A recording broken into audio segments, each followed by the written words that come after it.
उच्चारण करेंगे आप सब। जय गुरुदेव, जय गुरुदेव, जय गुरुदेव, जय गुरुदेव। सब स्वरों में सर्वत्र विराजमान परम पूज्य स्वामी जी महाराज, वक्त के संत सद्गुरु परम श्रद्धेय हुजूर महाराज के श्री चरणों में कोटि कोटि नमन वंदन करते हुए यहाँ इस धर्म सभा में उपस्थित सभी माताएं, बहनें, बुजुर्गों, बच्चे और बच्चियां, दूर दराज से चलकर आए हुए सत्संगी प्रेमी भाई बहनों, इस गांव नगरी के प्रेमी सबको हमारा सादर जय गुरुदेव। देखिए, बड़ी सौभाग्य की बात है, आज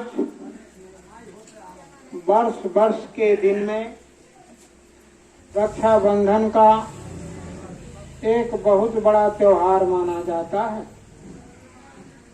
यह सावन पूर्णिमा के रूप में और तमाम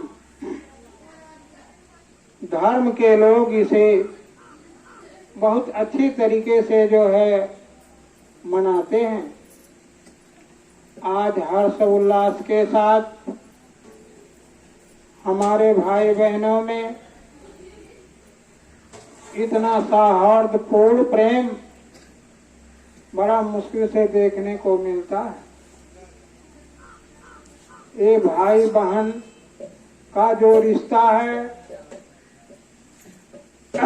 बड़ा पवित्र रिश्ता माना जाता है और बहन अपने भाई पर पूरा भरोसा रखती है।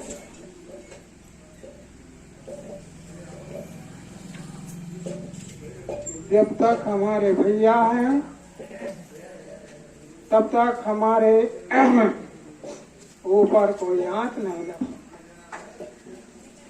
भाई भी अपने बहन के प्रति बड़ा सद्भाव रखता है कि बहन हमारे जीवन के रक्षा के लिए हमेशा तत्पर रहती है प्रेमी। ये तो शारीरिक बंधन है, ये संसार का जो नाता रिश्ता है वो शारीरिक बंधन। जब तक ये शरीर है तब तक यहाँ के नाते रिश्ते हैं, लेकिन ये संसार का नाता रिश्ता भी अच्छी तरह से जो है पूरा हो जाए, लोग उसे निभा सकें, ये छोटी मोटी बात नहीं। आज इस संसार में विषयों के वासनाओं में लोग भाई भाई को नहीं पहचान रहे हैं, भाई बहन का रिश्ता भी नहीं समझ पा रहे हैं।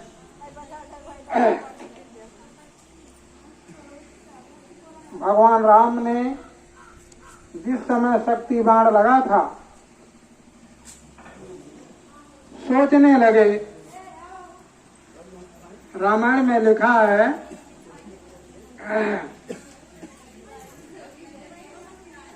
कि हे लक्ष्मण, हे भैया जगो उठो, दुनिया में सब मिल सकते हैं लेकिन एक माता से जन्मा हुआ भाई भाई भाई बहन नहीं मिल सकते।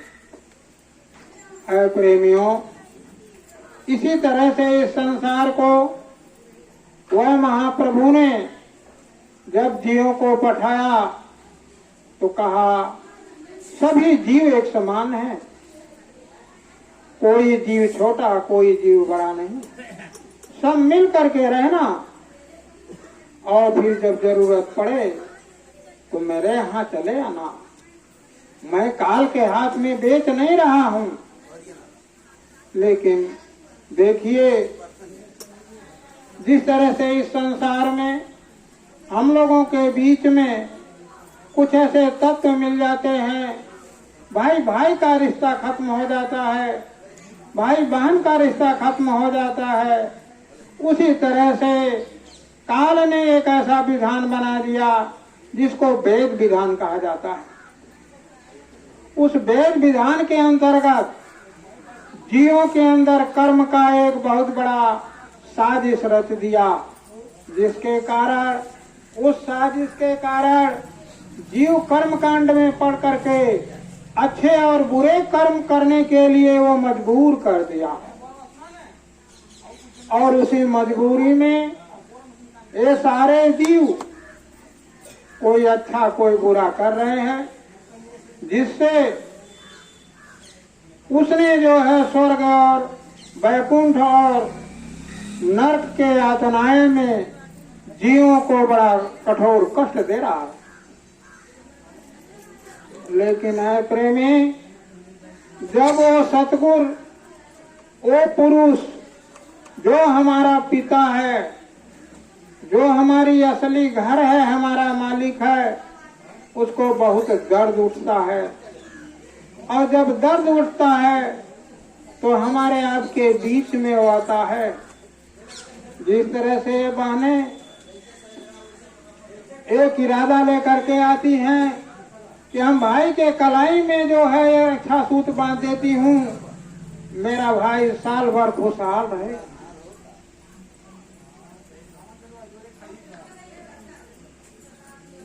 इसी तरह से प्रेमियों, सतगुरु भी रक्षा बंधन लेकर के चल, उनके पास वह रक्षा बंधन है, वह रक्षा सूत्र है जिसको वो बांध देते हैं। आत्मा जो अजर अमर है वो फिर पुनः अपने घर चले जाते। ये रक्षा सूत्र सतगुरु के सिवा कोई बांध नहीं सकता। और उस रक्षा सूत्र के लिए कितना कठोर कष्ट उठाते हैं। देखो, वो महापुरुष, वो सतगुरु कुल मालिक स्वयं है, लेकिन आपके दुख को जब उनको सहन नहीं होता है तो आपके घर में गलियों में वह रक्षा सूत्र लेकर के दौड़ते हैं, कहते हैं आओ मैं तुम्हें बांध देता हूं ऐसा रक्षा सूत्र कि संसार के प्रपंच से काल के कष्ट आपके ऊपर नहीं पड़ेंगे। रक्षा कवच है और आपके जितने भी कर्ज होते हैं जम के, वो सब पूरा करके जीव को जो है अपने निज धाम ले जाते हैं। मैं आप लोगों को एक घटना बताऊं। एक बार राधा स्वामी व्यास का नाम आप लोग सुने होंगे। उसके संस्थापक बाबा जयमल सिंह एक बार अपना मौज लेकर के एक गांव में गए और उन्होंने कहा कि यहाँ हफ्तों दिन रह करके हम सत्संग सुनाएंगे।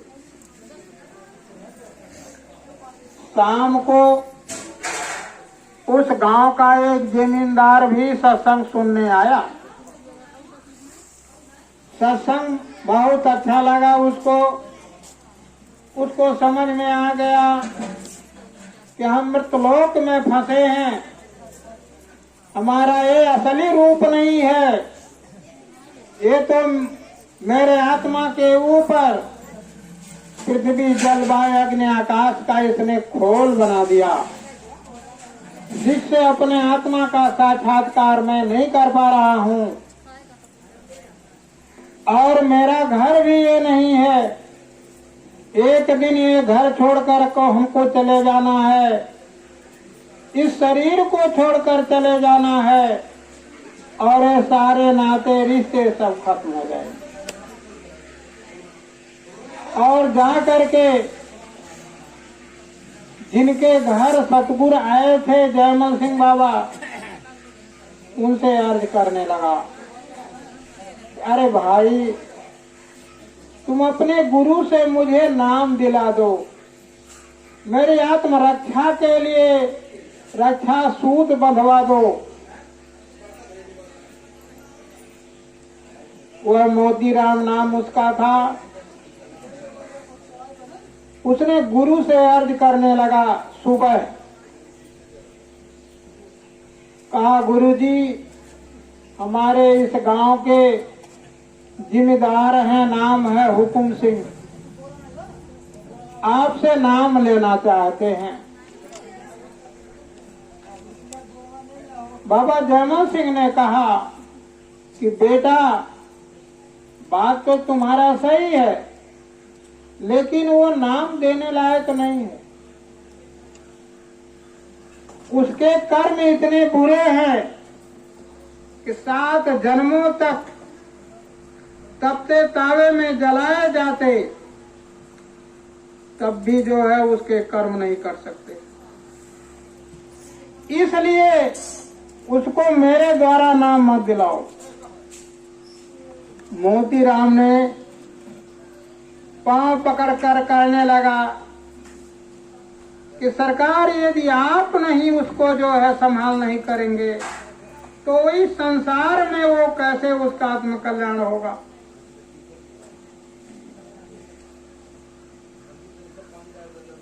उसने तो ये सोचा कि हुकुम सिंह गांव का जिम्मेदार है, नामदान पा जाएगा तो उसके जो है तमाम जो है करिंदे हैं, तमाम उससे जान पहचान के लोग हैं, लोग नामदानी हो जाएंगे, सत्संगी हो जाएंगे, संगत हमारी बढ़ जाएगी।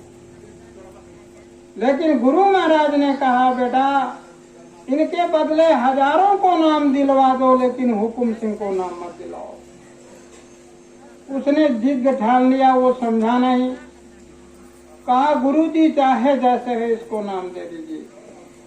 बाबा जयमल सिंह ने कहा, देखो बेटा मैं 1 हफ्ते के लिए नाम यहाँ सत्संग करने आया था, यहाँ 1 हफ्ते तक रहूंगा और लोगों को सत्संग दूंगा, लेकिन जब तुम जिद कर रहे हो तो पहले इसका बुला दो। मेरा सारा सामान गट्ठर मुट्ठर, हमारे कंबल बिस्तर सब बांध करके रख दो और तब उसके बाद हुकुम सिंह को बुलाओ, मैं उसको नाम दे दूंगा। बड़ा खुशी हुआ, लेकिन सतगुरु को दर्द को उसने नहीं समझा। कहा, ठीक है सरकार, सत्संग सुनने के लिए हम वहीं व्यास आश्रम पर चले आएंगे। सिक्का आ गया, गट्ठर मुट्ठर सब बंध गया, रख दिया गया। हुकुम सिंह आया और उनको उन्होंने नाम दे दिया। यानी आत्मरक्षा के लिए रक्षा सूत्र उन्होंने बांध दिया। महात्मा संत जब नाम देते हैं तो जो रक्षा बंधन होता है वो ले जा करके तीसरे मंजिल पर ले जा करके बांध देते हैं कि काल उस पर कोई कब्जा नहीं कर सकता है, चाहे वो जीव जैसा भी हो। वो कोई बुरा कर्म भी करेगा तब भी वो जम उसके किनारे नहीं जाएगा। महापुरुषों ने लिखा है, बचाया जिसे सतगुरु की दया ने, उसे कोई जमदूत मारा नहीं है।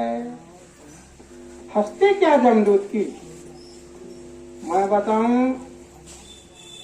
नानक देव जी की जब जहाज इस दुनिया से जाने लगा, जितने लोगों को उन्होंने नामदान दिया था वो गिनती होती है। उतने लोगों की जब गणना होने लगी, वहां एक जीव कम पड़ गया।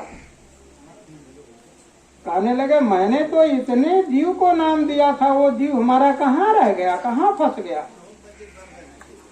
उन्होंने वहीं से देखा 10वें द्वार से, और देखा कि उसको तो जमदूत पकड़ लिए और ले जा करके नर्क में डाल दिए। वैसे तैसे नरक में नहीं, कुंभी पाक नरक में डाल दिए हैं।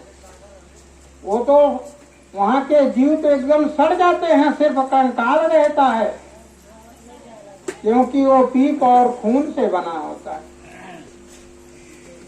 तब उन्होंने कहा, आया तुरंत वहां से, सारे जमदूतों, मेरे इस जीव को तुम लोगों ने नरक में क्यों डाल दिया?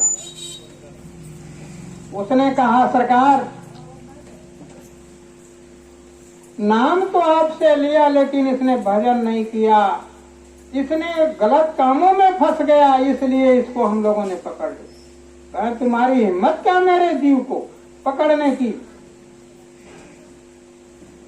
और लिखा है उनके गुरु ग्रंथ साहब में, नानक जाई अंगूठा बोरा, ऐसे पांव का अंगूठा उन्होंने उसमें बोल दिया।